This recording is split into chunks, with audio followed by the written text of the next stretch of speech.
يا أيها الذين آمنوا كتب عليكم الصيام كما كتب على الذين من قبلكم لعلكم تتقون. Rahim. Louange à Allah. Nous le louons et nous lui demandons pardon. Et nous cherchons refuge auprès d'Allah contre nous-mêmes et contre nos mauvaises actions. Celui qu'Allah guide, il ne sera point perdu. Et celui qu'Allah égare, il ne sera point guidé. Et je témoigne que le seul qui mérite l'adoration est Allah et que Muhammad est son serviteur et son messager. Ô vous qui avez cru, craignez Allah comme il doit être craint et ne mourrez qu'en pleine soumission. Ô vous les hommes, craignez votre Seigneur qui vous a créé d'un seul être et a créé de celui-ci son épouse et qui de ces deux-là a fait répandre beaucoup d'hommes et de femmes.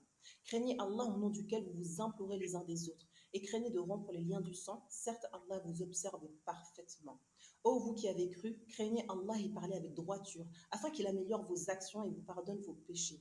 Quiconque obéit à Allah et à son messager obtient certes une grande réussite. La plus véridique des paroles est celle d'Allah et la meilleure des voies est celle du prophète Muhammad sallallahu alayhi wa sallam.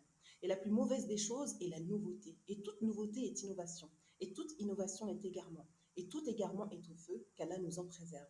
Bienvenue à toutes, je suis Mariama Ousturk et tu écoutes l'épisode 6 de notre série spéciale Ramadan d'Oser Éduquer.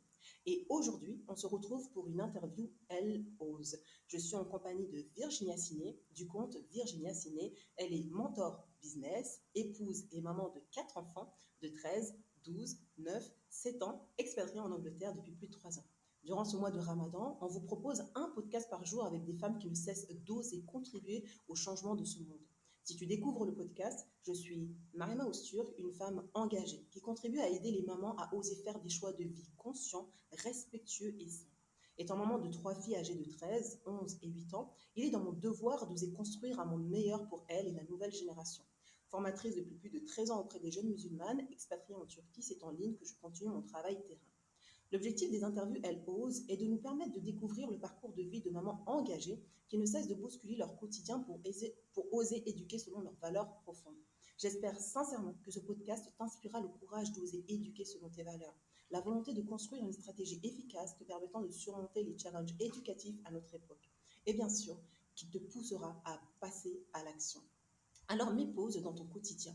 Installe-toi confortablement, sois prête à recevoir ta dose d'inspiration pour que toi aussi tu oses. Si tu veux partager ce podcast à tes amis, tu peux partager ma chaîne YouTube, Mariama Ousturk, si tu écoutes ce podcast sur YouTube. Ou tu peux laisser un avis réfléchi sur Spotify si tu m'écoutes sur Spotify. Cela étant dit, je te souhaite une très bonne écoute. Que la paix soit sur toi, Virginia. Bienvenue chez Oser Éduquer. Assalamu alaikum. Wa alaykoum salam wa rahmatullah. Comment vas-tu, Mariama? Comment tu... Alors, déjà, je mets l'ambiance dans ce podcast. Aujourd'hui, je suis trop contente de recevoir une amie, une sœur, une confidente dans le podcast. Aujourd'hui, je reçois mon amie Virginia et on commence par la première question. C'est quelles sont les origines de ton prénom et qu'est-ce que cela signifie? Alors, déjà, moi, je m'appelle Virginia, sachant que c'est un prénom qui n'est pas forcément musulman parce que je ne suis pas née musulmane, je suis convertie. Donc finalement, et pour être totalement transparente avec toi, tout au long de ma vie, j'ai jamais cherché à comprendre quelle était la signification de mon prénom. Je savais juste que j'ai un membre de ma famille qui s'appelle Virginie, et donc mes parents m'ont appelée Virginia justement pour pouvoir lui faire honneur. Voilà. Je me suis convertie à l'islam et il s'avère que j'ai choisi donc le prénom Amina.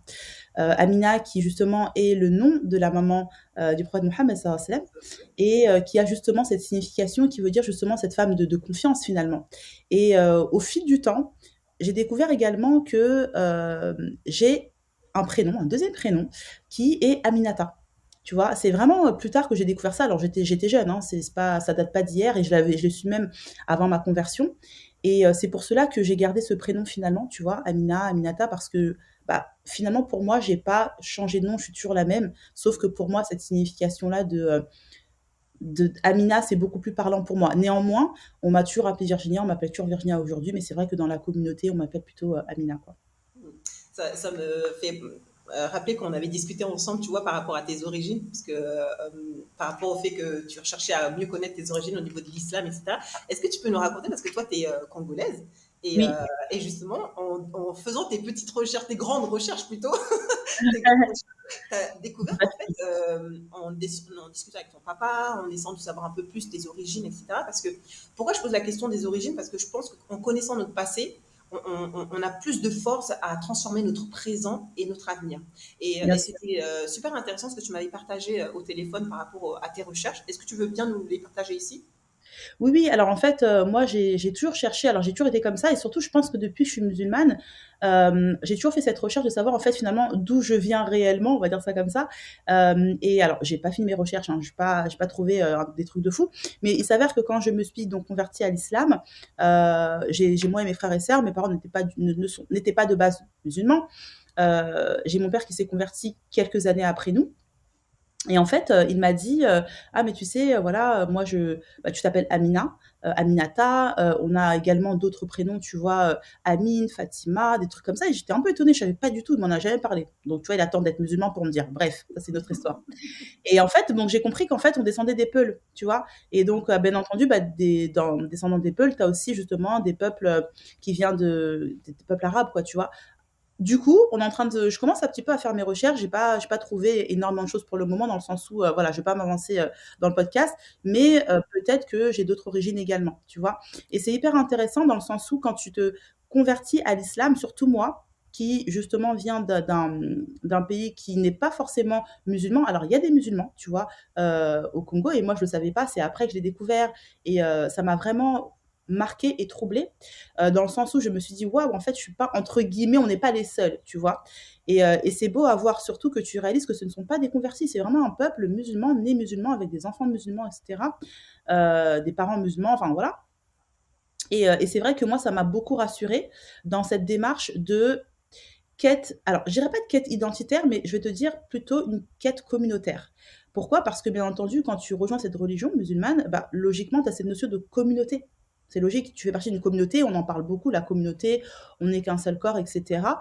Et moi, c'est aussi, tu vois, ce qui m'a beaucoup rassurée quand je suis justement, quand j'ai pris la décision de me convertir à l'islam. Alors, je précise que quand je me suis convertie à l'islam, j'étais jeune et je n'étais pas mariée. Et je me suis pas convertie pour des amis ou quoi que ce soit, c'est vraiment quelque chose de très intime parce que j'étais très, très croyante. De base, j'ai été, éduquée dans la religion, chrétienne. Mais comme je disais précédemment, tu as besoin de te sentir dans une communauté. Et c'est vrai que le fait d'avoir rejoint l'islam, ça m'a beaucoup rassurée, mais en même temps, ça m'a aussi beaucoup perdue parce que je me retrouvais pas dans cette communauté-là, tu vois? J'avais pas forcément les codes, dans le sens où tu as le côté culte, tu vois? Le culte, cultuel et culturel. Moi, j'avais pas de culture islamique, tu vois? Culture musulmane entre guillemets.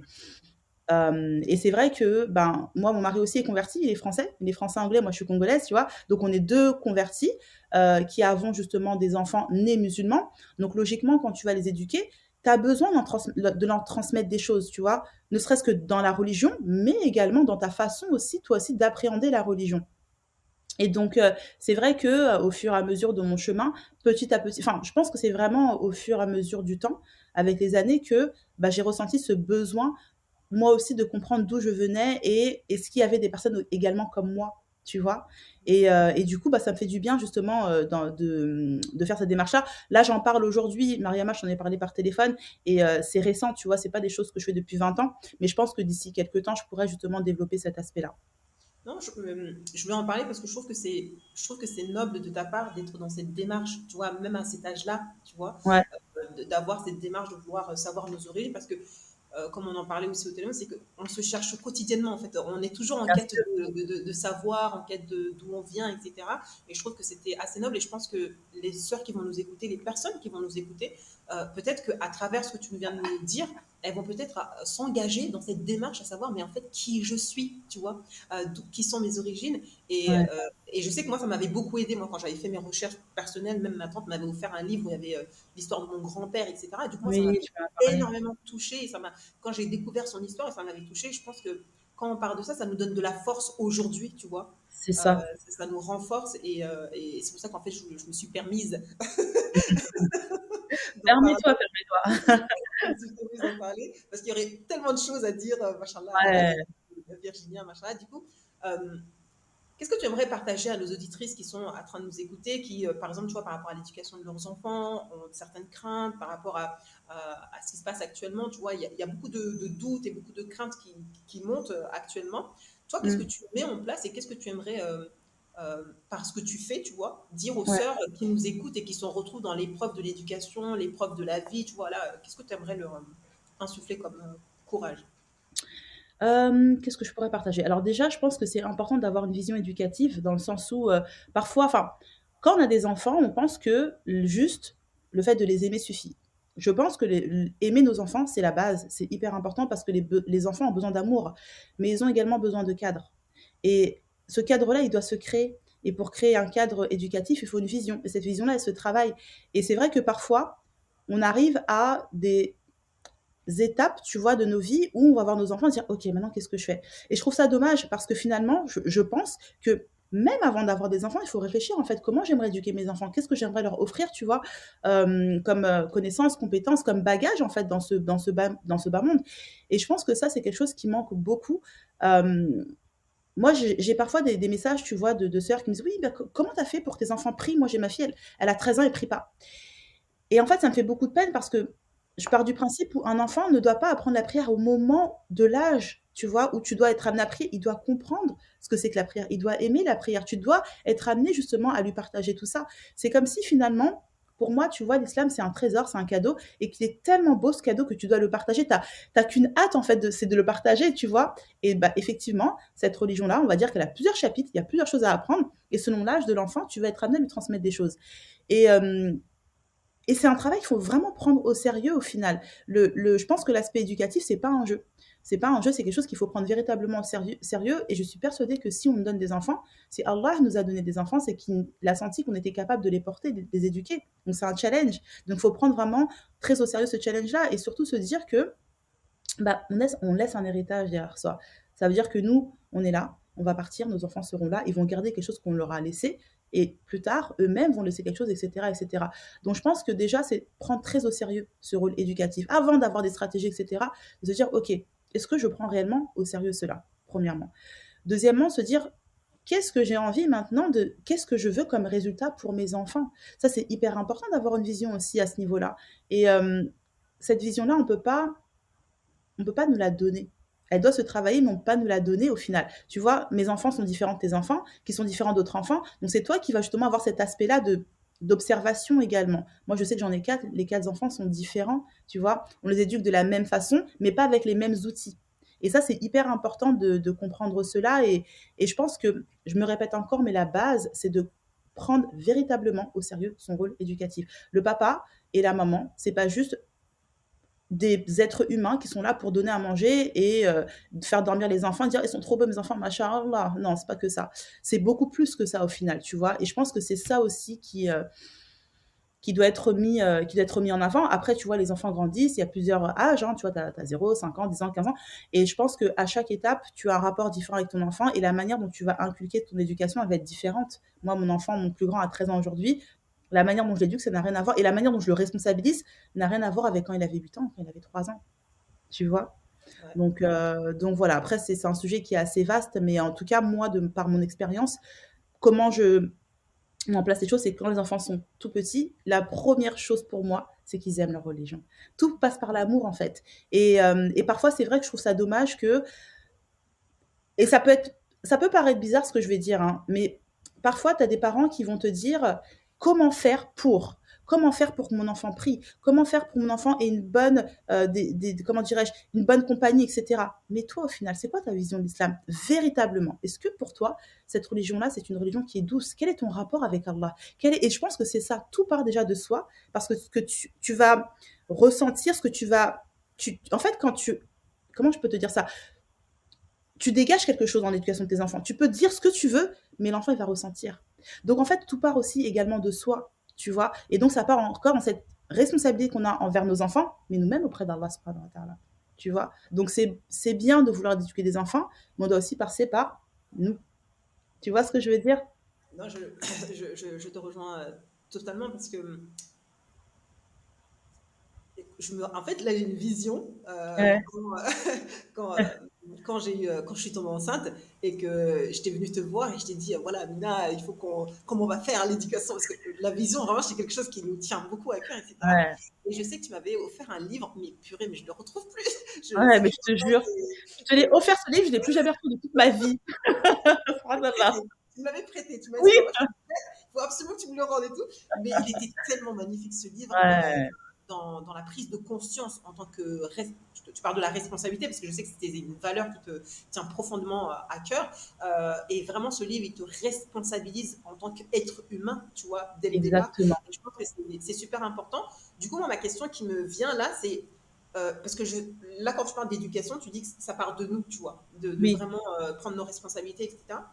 Comment toi, tu as fait justement, par exemple, une maman qui nous écoute et qui dit, bah, moi aussi j'ai envie de prendre mes responsabilités, etc. Comment toi, quelles sont les étapes sur lesquelles tu es passé qui t'ont permis justement d'avoir qui t'a facilité en fait de poser cette vision et de dire, bah, c'est cette vision par rapport à ma réalité, par rapport à mon couple, parce que voilà, comme tu as dit, d'être converti, etc., etc. Comment toi, tu as posé ta vision et comment elle te guide au quotidien en fait dans l'éducation de tes enfants? Alors, déjà, tu vois, mes enfants, pour moi, c'est ma priorité numéro un. Dans le sens où, quand je parle de priorité, on peut penser que j'ai mes enfants, après j'ai mon mari, après j'ai ça, après... Non, c'est pas que ça. C'est-à-dire que en termes de mission, j'ai compris aujourd'hui que c'est une très grande responsabilité et c'est une responsabilité envers Allah subhanahu wa ta'ala et qu'on on va avoir une récompense derrière aussi, tu vois, finalement. Tu vois, on va pas se mentir, tu vois. Et finalement, c'est hyper important pour moi de me dire oui, j'ai une responsabilité et Allah subhanahu wa ta'ala, il peut se satisfaire de moi juste avec ça. Tu vois, juste avec ça, tu vois, c'est hyper important.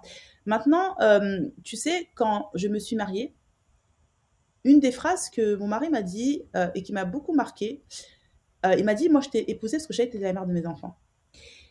Et tu vois, c'est que automatiquement, on savait que le fait d'être ensemble, c'était justement pour avoir une progéniture, tu vois, donc ça, c'était ancré en nous. Maintenant, comment on fait pour mettre ça au quotidien? C'est que aujourd'hui, la manière dont je vais être amenée à éduquer, en fait, je pense qu'on est pareil, Mariama, c'est que notre vie, elle est basée, en fait, c'est-à-dire que notre mode de vie, il est basé autour de la religion, tu vois. Et nos enfants font partie des personnes qu'on côtoie le plus, on est d'accord. Donc logiquement, tu peux pas te permettre aujourd'hui de mettre à côté comment je peux dire ça, les actions que tu mets en fait au quotidien sont basées autour de ça. Donc logiquement, ce que tu vas mettre en place va te permettre justement d'avoir des résultats. Maintenant, comme je disais précédemment, tu vois, moi je suis convertie, j'ai été éduquée dans la religion chrétienne, ce qui fait que j'avais une base spirituelle. Ok, donc c'est-à-dire que j'étais pas quelqu'un qui n'avait pas de religion, qui était athée, etc. J'étais très croyante, j'ai fait mon baptême, j'ai fait ma communion. Et une chose que j'ai gagnée, ça va paraître bizarre, gens ne vont pas comprendre ce que je veux dire, mais une chose, j'ai gagné avec la chrétienté. Une chose que j'ai gagné avec la chrétienté, c'est l'amour. Nous, les chrétiens, quand j'ai nous, c'est-à-dire que quand j'étais chrétienne, on met beaucoup l'amour au centre. Et ça, c'est quelque chose qui m'a énormément aidée et qui m'aide jusqu'à aujourd'hui. C'est-à-dire que la manière dont je vais être amenée à éduquer mes enfants, c'est autour de l'amour. Ça veut dire que je veux que quand mes enfants sont quand ils rentrent à la maison, qu'ils ressentent cet amour. Quand on parle d'Allah, ils sentent l'amour. C'est la base de toute chose, en fait, tu vois. Et c'est vraiment comme ça que j'ai pu, petit à petit, justement, créer un foyer, j'espère, en tout cas, solide. Et plus ils vont grandir, plus cette notion de responsabilité vis-à-vis d'Allah, eux envers Allah, elle évolue en fait, tu vois. Mais je pense que ce qui m'aide véritablement au quotidien, c'est de faire en sorte qu'ils aiment leur religion, qu'ils soient fiers d'être musulmans, tu vois. Et ça, c'est des choses où, et ça, je vais challenger toute personne, toute maman, future maman qui nous écoute aujourd'hui. Est-ce que vous, aujourd'hui, vous êtes fiers d'être musulmane, réellement? C'est une vraie question, hein, c'est pas une question piège, c'est une vraie question. Parce que parfois, les questions qu'on peut être amener à nous poser, on va dire oui, non. Pose-toi véritablement la question. De deux, est-ce que j'inculque l'amour à mes enfants? Deuxièmement, est-ce que j'inculque l'amour d'Allah à mes enfants? Ça, c'est des... Si aujourd'hui tu réponds non, bah bravo, c'est que tu es sincère envers toi-même et c'est qu'il y a un travail à faire dedans. Tu vois? Parce que moi, je veux pas que mes enfants aient cette impression que cette religion-là, elle est dure. Parce que c'est l'être humain qui a mis ça en place, tu vois? Et malheureusement, et ça, c'est quelque chose, je sais que ça peut. Oui, ça peut ne pas plaire, mais moi, quand je me suis convertie à l'islam, j'étais dans ma bulle. Et je me suis entourée toute ma vie, une sœur m'a dit, mais toi, tu es dans ta bulle, en fait. C'est-à-dire que tu vois pas la réalité des choses. Et moi, je comprenais pas pourquoi elle me disait ça. Et en fait, j'ai compris avec le temps. C'est que tu ne vois pas la réalité de la communauté. Parce qu'il y a des êtres humains dans la communauté. Tu vois, nous ne sommes pas parfaits. Et c'est là où j'ai réalisé que effectivement, heureusement, ce n'est pas une grande majorité, mais il y a quand même beaucoup de personnes pour qui, eux, l'argent, c'est dur. Il faut, je dois, machin, tu vois. Moi, je ne matche pas comme ça. Malheureusement, je ne matche pas comme ça.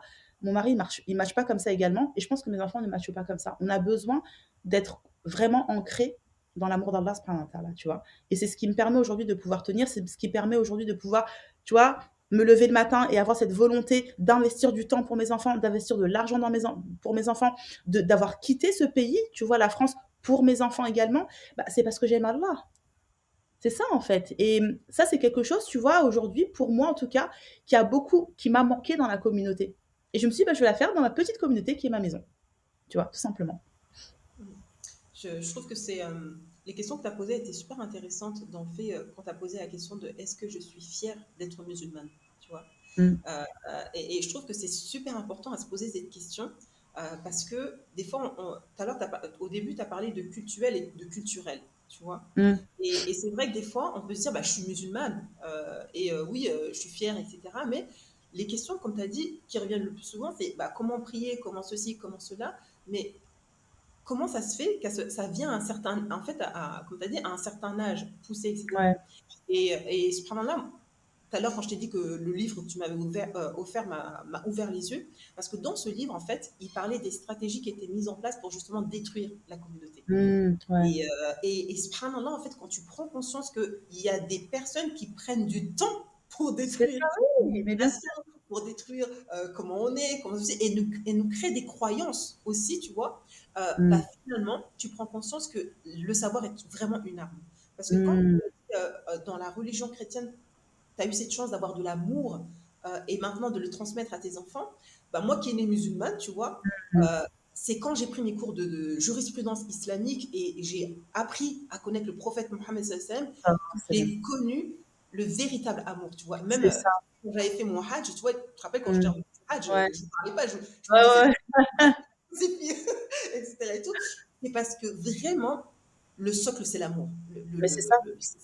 Quand tu ressens cet amour inconditionnel et que tu n'es plus dans la quête de l'amour des autres, de l'amour de la famille, l'amour du mari, l'amour de mes enfants, etc., mais Mm. que tu as pris conscience que c'est une mission que tu as d'avoir ces enfants, et ben finalement, tu dis, l'amour d'Allah me suffit. Que mon enfant, même Exact. aujourd'hui ou pas par rapport aux décisions que je prends, je sais que Allah, subhanahu wa ta'ala, il va me juger en fonction des décisions que je prends. C'est Et, ça. ça me revient à une question que j'ai envie de te poser. Et bien justement, je pense que j'ai déjà la réponse, mais pour aider les sœurs qui nous écoutent, etc. Parce que c'est ça aussi la difficulté, c'est que tu vois, des sœurs, elles ont envie d'oser, tu vois, elles ont envie Ouais. de changer leur quotidien, elles ont envie de pas d'éduquer selon leurs valeurs, etc. Comment toi, tu fais pour prendre tes décisions et oser au quotidien par rapport, bah, toi, tu t'es expatrié en Angleterre, tu entreprends pour justement offrir un certain niveau de vie auprès de tes enfants, etc. Mais pas que, parce que je sais que ta mission, elle est au-delà de la vision financière. Tu es vraiment quelqu'un qui aime l'autre et qui veut vraiment l'aider à sortir de sa situation, etc. Bah, comment tu fais pour prendre tes décisions? Alors déjà, tu sais, il y a une chose que j'avais beaucoup de mal avec ça avant et c'est encore, quelque chose que, j'ai compris récemment et que, tu vois, aujourd'hui, alhamdoulilah, le fait de faire ce travail sur moi et cetera me permet en fait d'avancer. Déjà, le fait de s'accepter soi, bon, c'est ça, c'est un sujet, mais le fait de s'accepter soi, c'est hyper important dans sa démarche d'éducation, d'éducation, oui. Et en fait, il faut savoir une chose, c'est que moi, je suis quelqu'un de très ambitieuse et j'ai toujours été très ambitieuse, en fait. Et ça, tu vois, pour moi, c'était pas bien parce que le mot ambition, il fait peur. Parce que indirectement, qu'est-ce qu'on va penser ambition? C'est elle veut tout, elle veut l'argent, etc. Non, ambition, c'est que tu veux le meilleur. Et tu vas te donner les moyens d'avoir le meilleur, tu vois. Et cette ambition-là, en fait, je la mets au service justement de l'éducation que je donne à mes enfants. Et je pense que ça m'aide énormément, vraiment, tu vois. Et je pense qu'à un moment donné, tant que tu n'es pas sincère avec qui tu es, ce que tu veux réellement, c'est-à-dire que même ça paraît ouf ce que tu veux, eh ben, tu ne pourras pas y arriver. Donc moi, je pars du principe où le fait d'accepter que je suis quelqu'un d'ambitieuse, donc déjà, ça m'aide. De deux, de marquer réellement ce que je veux sans me mettre de limites. Ok, moi j'aimerais ça pour mes enfants, j'aimerais ça pour ma famille, etc. Et trois, se dire, mais en fait, moi peut-être que j'ai peur, peut-être que je pense que ça n'arrivera peut-être pas, ou j'ai cette croyance-là, mais Allah, il est capable de tout, en fait. À un moment donné, c'est ça, tu vois. C'est ça qui m'aide aujourd'hui au quotidien. Et je pense que, Mariama, j'ai perdu ta question. La question, c'est... Non, mais c'était bien. Hein. Ouais, parce que j'ai peur de partir de l'autre côté, là. Non, tu répondais dans Ouais. le sens comment tu prends tes décisions et tu venais au Oui, socle en disant que, bah, comme tu l'as dit au début, bah, c'est la spiritualité, c'est ta religion. Et en ouais, fait, tu nous expliquais qu'en fait, Même si j'ai pas confiance en mes capacités, en moi, Voilà, etc., tant que Allah, il est capable de tout, bah, je c'est fais ça, quand même. J'ose. exactement. C'est ça. Et moi, ça m'aide énormément parce que tu vois, une chose que je dis très souvent à mes enfants, très souvent à mon entourage, à mes élèves, etc., je leur dis, en fait, c'est cette phrase qui m'accompagne au quotidien. Tout est facile pour Allah. Tout est facile pour Allah. Et tu vois, au final, bah, comment je mène ma vie, je me dis, mais attends, tout est facile pour Allah, donc fais-le en fait. Fais-le parce que c'est facile pour Allah, tu vois. Et si t'as pas ça, c'est que c'était pas bien pour toi, mais tout est facile pour Allah. Donc qu'est-ce qui se passe? Tu fais sauter toutes les barrières. Tu vois. Et c'est ça qui me permet d'avancer. Tu sais, Mariama, je pense que toi, tu m'as connue, ça fait je sais pas combien de temps qu'on se connaît, 13 ans en plus, tu vois, qu'on se connaît. Mais à ce moment-là, j'étais dans une difficulté, mais incroyable dans ma vie. C'est-à-dire que j'avais, avant ça même, tu vois, quand je me suis convertie, j'ai tout eu plein de problèmes financiers, on m'a tourné le dos, toutes mes amies ne me parlaient plus, enfin, mes parents m'ont tourné le dos parce qu'ils ne voulaient pas d'une femme musulmane chez elles. Et donc, j'avais tous ces problèmes-là. Subhanallah, j'avais Allah. Et ça, tu vois, jusqu'à aujourd'hui, je me dis, mais subhanallah, en fait, celui qui ne m'a jamais abandonné, c'est Allah, subhanallah. Allah, il est capable de toutes choses. Et tu vois, c'est comme si moi, ma façon de remercier Allah, c'est de montrer, d'être une preuve vivante que Allah, il est capable de tout. Ça veut dire que quand il m'arrive quelque chose, quand j'ai un bien, quand je veux justement permettre à mes enfants, tu vois, le challenge que j'avais ces 2 dernières années, enfin 3 dernières années maintenant, quand je me suis expatriée en Angleterre, c'était je veux que mes enfants soient anglophones. Tu vois, pour moi, à l'époque, quand j'en parlais, je n'avais aucune vision de comment j'allais être en Angleterre. Je ne savais pas quel argent j'allais avoir. Je ne savais rien, mais je savais qu'Allah allait me faciliter. Subhanallah. Et pour te dire, je vais te donner une anecdote. Il y a quelques années, mon fils avait. Alors, mon fils a 13 ans aujourd'hui. Je suis allée en Angleterre, il avait 3 ans. Et on va dans une école musulmane. Magnifique, mais l'école de rêve, quoi. C'est vraiment, voilà le programme. On a pris rendez-vous, tu vois, pour aller justement visiter cette école-là. Il nous montre comment ça se passe, machin, etc. Et tout. Et moi, je me dis, waouh, mais c'est l'école de rêve pour mon enfant. Et à un moment donné, je lui dis, bah, donc là, je commence à serrer mon cœur. Je dis, bon, ok, vous pouvez me dire le prix, s'il vous plaît, tu vois, tu vois. Là, je commence à serrer un peu mon cœur. Et là, elle me dit, ah non, c'est gratuit, tu vois, c'est gratuit. Et là, je suis, ah non, c'est un truc de fou. Donc, c'est gratuit l'école. Bref, je rentre chez moi. Donc, je retourne en France et tout. Je reçois un mail de l'école qui dit, votre fils est accepté. Et là, je me dis, waouh, mon fils est accepté. Mais j'ai pas l'argent, moi. En fait, j'ai pas l'argent. J'ai pas l'argent, même ne serait-ce que pour aller là-bas, tu vois. Je suis allée une fois, mais aller 2 fois, j'ai pas l'argent, en fait, tu vois. Alors, encore moins m'installer, tu vois. Et je me suis dit, mais oh là là, je suis en train de toucher du doigt le truc que je veux. Donc, qu'est-ce qui s'est passé? J'ai mis ça un coin de ma tête. Je dis, c'est pas grave. Inch'Allah, j'irai là-bas. Je sais pas quand, mais Inch'Allah, j'irai là-bas. Tu vois. Donc, c'est-à-dire que j'avais déjà cette vision pour. Tu vois, la vision, quand je parle de la vision, c'est hyper important. Ça a pris du temps. Et subhanallah, aujourd'hui, je vis en Angleterre, ça va faire bientôt 4 ans. Alhamdulillah, tu vois. Et donc, quand on est parti s'installer en Angleterre, à la base, c'était pour un an. On est parti vraiment pour un an. Finalement, on est resté un peu plus longtemps que prévu. Je suis repartie dans cette école. Donc, c'est parce que c'est une grande mosquée qui a une école. J'ai pleuré. J'ai pleuré. Subhanallah. Et tu nous partages cette. C'est une joie, en fait. Pour moi, tu vois, quand je suis allée là-bas, déjà, comme vous savez, 3 ans, c'était hier. En fait, pour moi, c'était hier, tu vois. Donc, ça m'a rappelé à quel point le temps il passe vite et à quel point Allah il change les situations des gens, subhanallah. Allah il change les situations des gens tant que tu crois que c'est possible en fait, tu vois. Tant que tu t'accroches, tant que tu te donnes les moyens, tu vois. Et ça, c'est hyper important. Et c'est pour ça que je me dis, mais subhanallah, Allah il est puissant, on s'estime trop notre Seigneur. Et c'est pour ça que finalement, aujourd'hui, je suis convaincue que tout est possible pour celui qui croit en Allah, subhanahu wa ta'ala. Et ce qui me permet d'avancer aujourd'hui dans l'éducation de mes enfants, c'est cette croyance. C'est ça en fait. Parce que, tu sais, j'ai vécu tellement de choses difficiles dans ma vie. J'étais tellement au plus bas du bas. C'est-à-dire que moi, la fille qui te parle aujourd'hui, j'étais celle à qui on donnait la zakat. C'est-à-dire les gens toquaient à ma porte. On laisse de la nourriture pour Amina. Parce on a entendu qu'il y avait une pauvre convertie qui n'avait pas assez à manger. Et on me donnait de la nourriture, Mariama. Tu vois. Moi, je suis la fille avec qui j'allais au Jumu'ah avec mais alors c'est pas du moins, pardon, c'était au Talawir, donc les prières de Ramadan.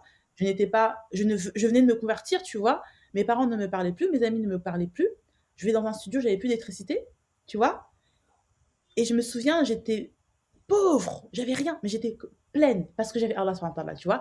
Et je me souviens même d'un soir où on partait justement faire Talawir et il y a une amie à moi, une sœur qui a trouvé 5 euros par terre. Ces 5 euros là, je te jure, Mariama, pour moi c'était 500 euros. 500 euros, j'avais pas l'argent. Tu vois, et je me souviens, donc elle est partie, elle a demandé à qui c'était, etc. Elle m'a dit, franchement, tiens, prends-les. Parce qu'en fait, tu es dans des difficultés. Et moi, je te jure, c'est 5 euros. Je me rappelle tout, mais c'est 5 euros, Mariama. C'était un truc de ouf. Un truc de malade, tu vois. Et c'est pour ça que, laisse-moi, je suis un peu émue. C'est pour ça le podcast, il s'appelle Entre copines, hein, t'inquiète. C'est pour ça, ouais. C'est pour ça que, c'est ça. Et c'est pour ça que, tu vois, aujourd'hui, comme je dis tout le temps, c'est que, ne serait-ce que l'éducation que je donne à mes enfants, mon métier, d'accompagner justement les sœurs à entreprendre, etc., c'est ma mission, en fait. Parce que Allah, quand les épreuves que j'ai vécues, pour moi, c'est pour que je puisse montrer sa grandeur. Tu comprends? Mm. Et c'est pour ça que je me dis que tant que on s'accroche réellement à Allah, tant qu'on a véritablement cette croyance que Allah est capable de tout, tant qu'on aime Allah et son prophète Mohammed sallallahu alayhi wa sallam, c'est là où on va pouvoir justement passer à un autre niveau dans notre vie. Et moi, c'est ce qui a changé ma vie. Moi, quand je me suis convertie, tu sais, j'ai lu tout le Coran. J'avais cette volonté de lire le Coran. J'entendais tout le temps parler de Mohammed. Mohammed, c'est qui Mohammed? Mohammed sallallahu alayhi wa sallam, Mohammed, Mohammed. Et je me dis, mais putain, je comprends pas pourquoi on parle trop de lui, tu vois. Et franchement, je me suis dit, ok, je vais lire un peu sa biographie, mais j'avais des réticences. J'étais pas en mode, ouais, je vais lire. Non, j'avais des réticences, je vais te dire la vérité. Et je me souviens toute ma vie, c'était une grosse encyclopédie, ça s'appelait Le Joyau de la prophétie, énorme. À la fin, j'ai pleuré toutes les larmes de mon corps.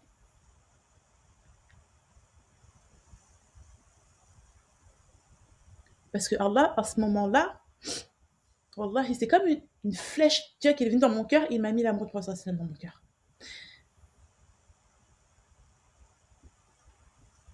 Et ma vie, elle a changé. Tu vois, alhamdoulilah. Et, euh, et je demande à Allah que ça ne parte jamais au final. Parce que c'est ce qui me permet vraiment d'avancer.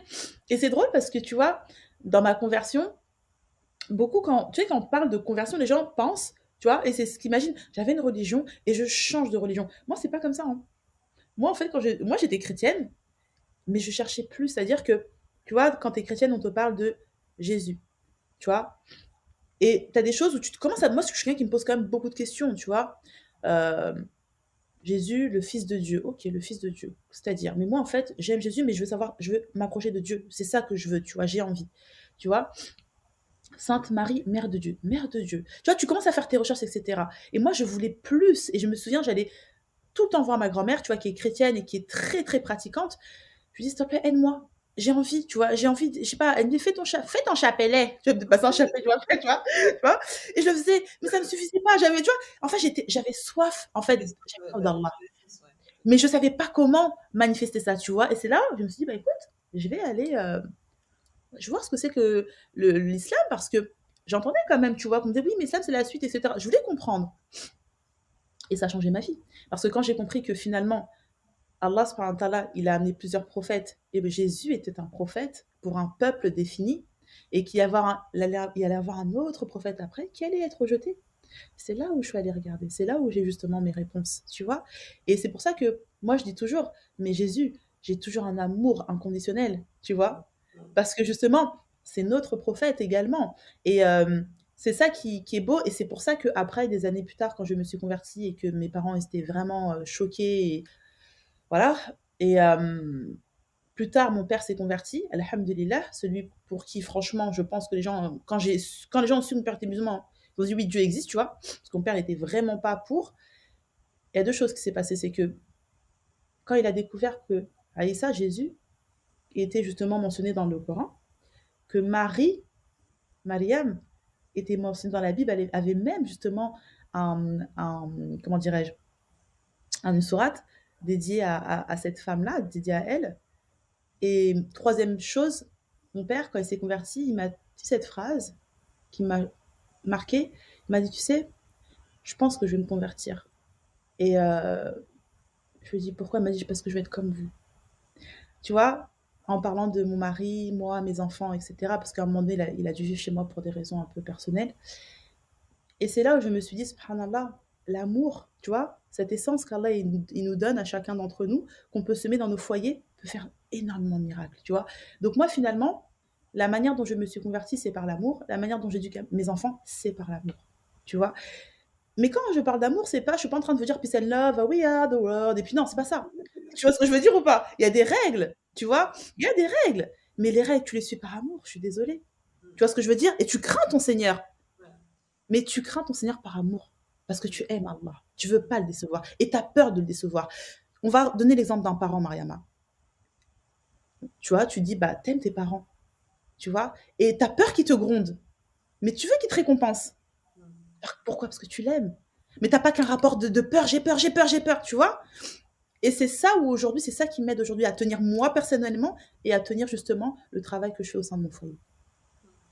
Machallah, qu'Allah mette la baraka dans ton foyer, dans ce que tu entreprends pour l'éducation de tes enfants et de ce que tu entreprends tous les jours. Franchement, machallah, c'est honorable. Et tout à l'heure, tu as parlé des ambitions. Je pense qu'ambition, le mot, il est défavorable en France.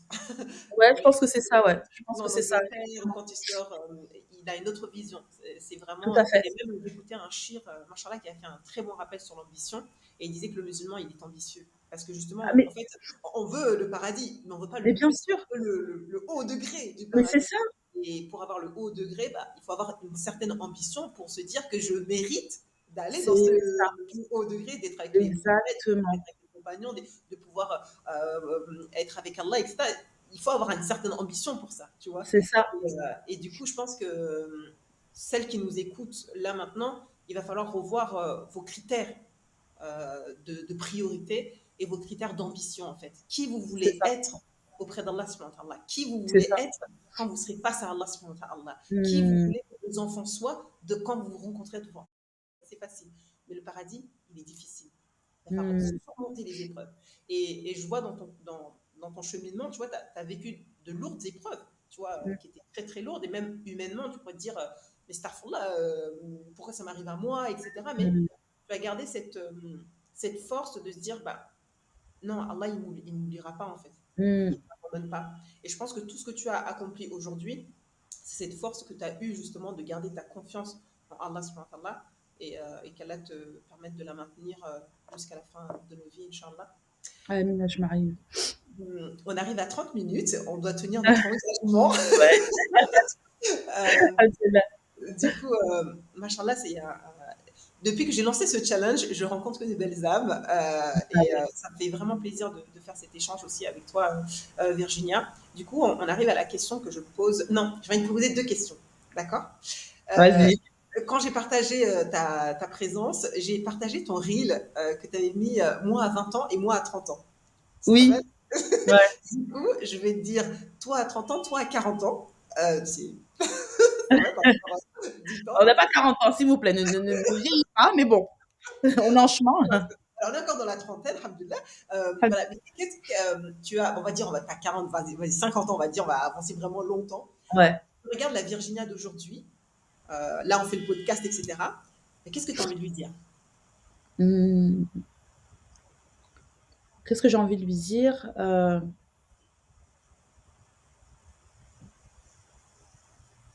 Je réfléchis, hein.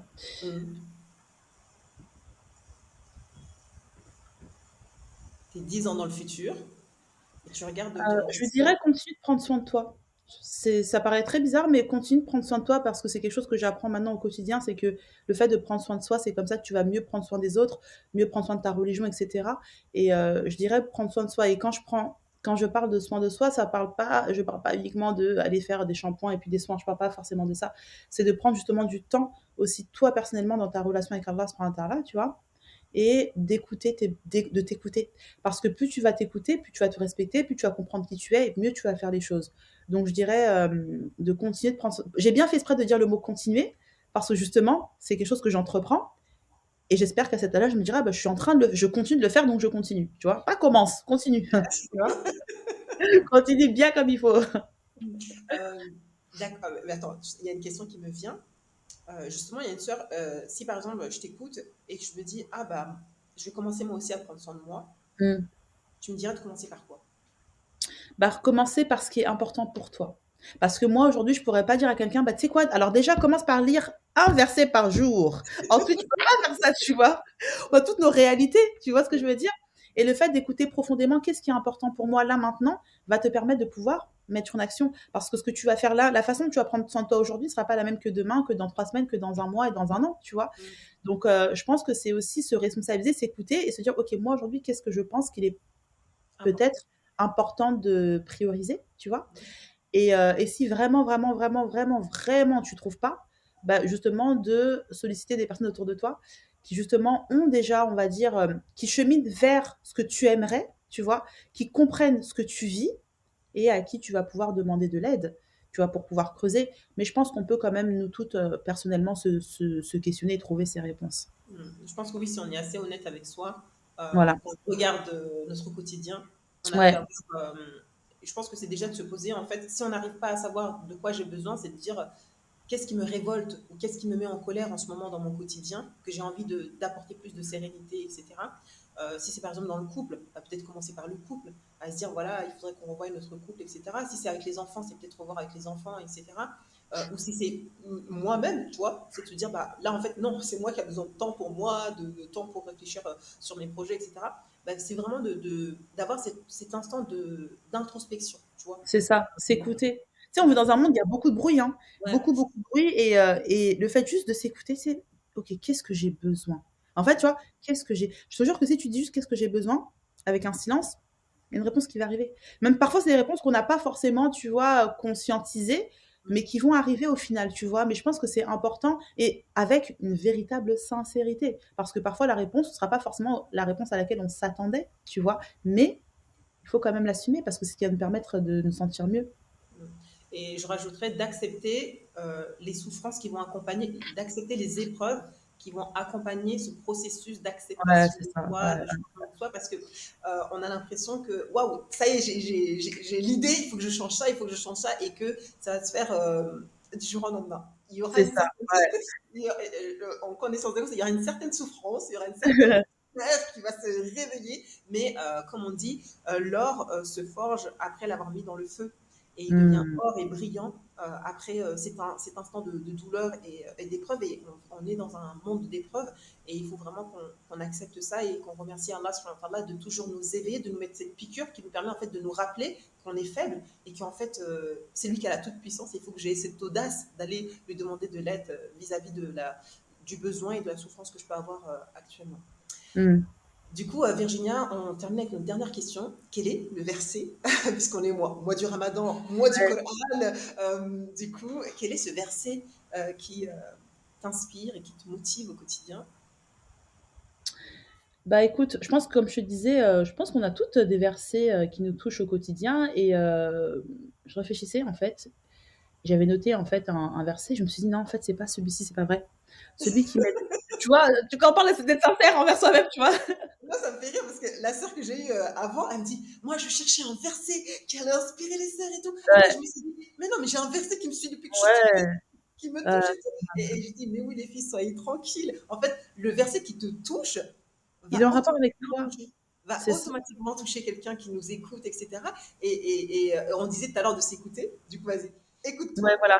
Et, Vraiment. et c'est un verset, tu vois, je vais te le dire en français. Je te dirais, donc en arabe, c'est Hasbunallah wa ni'mal wakil. Et Allah nous suffit. Je suis désolée, je pleure. Et il est Allah nous notre, suffit et il est notre notre meilleur. première garantie. Et je te jure que ça m'aide tellement, en fait, parce que je me sens tellement soutenue, en fait, avec ça, tu vois. Après, je pense qu'on est toutes différentes, on a toutes des histoires de vie différentes, etc. Et moi, je sens justement que c'est ce manque que j'avais, que Allah, il comble au quotidien. Et le fait de me sentir soutenue, bah, ça me fait trop, trop, trop de bien, quoi, tu vois. Donc, c'est vraiment ce verset-là qui m'aide énormément. Pour moi, ouais, c'est un des versets qui me permet d'oser de plus en plus, en fait. Machallah. Et c'est un magnifique verset qu'on peut s'engager à faire tous les matins et tous les soirs.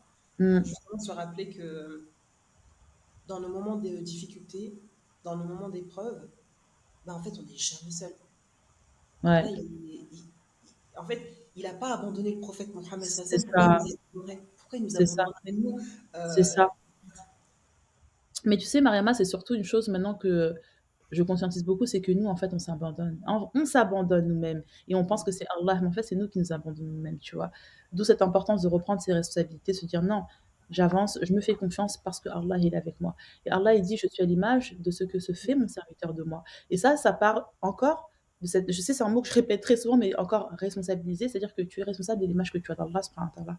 Donc, si tu as une image à subhanahu wa ta'ala qui est dure, qui n'a pas t'aider, qui t'abandonne, tu auras tout ça. Si tu es conscient qu'Allah il te soutient, même dans l'épreuve, tu sauras que c'est Allah qui te soutient. Tu vois. Donc, Le musulman doit être responsable dans sa globalité.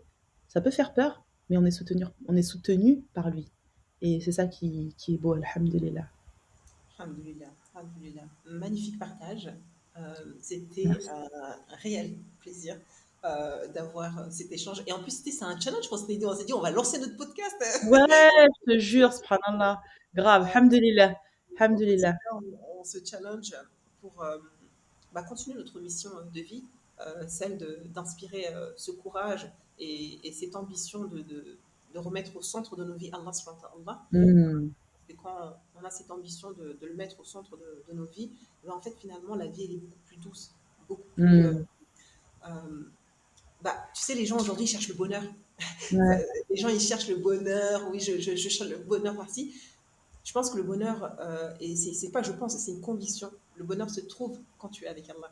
hmm, Tu sais que dans ces moments où je pleure, tu vois, euh, ou ces moments où je suis triste, etc., subhanallah, j'ai juste à mentionner le nom d'Allah et je me sens tranquillisée, quoi, tu vois. ouais, ouais. Je sais que lui, il va pas me juger, il va pas me critiquer, il va pas me dire, mais Ça, t'es bête ou quoi? Tu vois ce que ça, je veux dire? ouais. Et Il va même vraiment- inconditionnellement, bien Ouais. sûr. Et, euh, et je pense que c'est ça. Et si on pouvait donner un message à toutes celles qui nous écoutent, alhamdulillah, on est musulmans, Hmm, alhamdulillah, on est croyants, et alhamdulillah, tous les jours quand on fait la prière et quand on se lève aussi, on dit Allahu Akbar. Quand on dit hmm, Allahu Akbar, on ose dire que Allah est le plus grand. Et hmm. il est le plus grand, il est capable de toutes choses. Alhamdulillah. Du coup, Alhamdulillah. Virginia, barakallahu fik pour ce moment de partage. Merci de nous avoir accordé du temps Avec plaisir. pour partager ce moment. J'espère que ce podcast vous inspirera vraiment le courage d'oser aller toucher vos rêves et d'aller euh, prendre conscience que vous avez cette capacité en vous. Parce que si Allah vous donne, c'est parce que vous avez cette capacité de surmonter l'épreuve que vous vivez. Si vous avez apprécié cet échange que j'ai eu avec Virginia et que ça vous a inspiré, n'hésitez pas à le partager autour de vous. Et comme d'habitude, vous connaissez la chanson, likez, commentez et partagez, bien sûr, à celles qui ont besoin d'entendre la belle voix d'Amina et Mariam. ses claques. Et on va prendre nos responsabilités. Qu'Allah te récompense et je te dis à très Amin, bientôt ajmaïn. peut-être Inch'Allah. dans notre podcast ou Ah oui, ou dans 5 minutes au téléphone, parce que nous, on se parle beaucoup au téléphone. je Merci en tout t'embrasse cas pour l'invitation. et je vous dis assalamu alaikum. Amina, si vous voulez dire un dernier mot, merci encore pour ta présence et merci à vous qui nous avez écoutés jusqu'à la fin. Bravo à vous parce qu'on a fait 40 minutes d'interview et vous nous avez écoutés jusqu'à la fin. Vous pouvez être fiers de vous. Alhamdulillah. Je te laisse le mot de la fin. Bah, merci à toi, Mariama, et merci justement d'oser permettre aux femmes d'oser, tu vois. Et ça, c'est hyper important. Donc, toi, tu sais, hein, je te soutiens dans ce que tu fais. Et je demande à Allah subhanahu wa ta'ala qu'il accepte de toi, Inch'Allah, dans tout ce que tu fais, Inch'Allah. Et bonne. Je souhaite longue vie à ce podcast, Inch'Allah. Amin. Qu'Allah accepte en tout cas. De toute façon, c'est un plaisir de recevoir de magnifiques pépites comme vous que tu et que je reçois encore, machallah. Salam alaikum, Alhamdulillah. ma soeur. Wa alaikum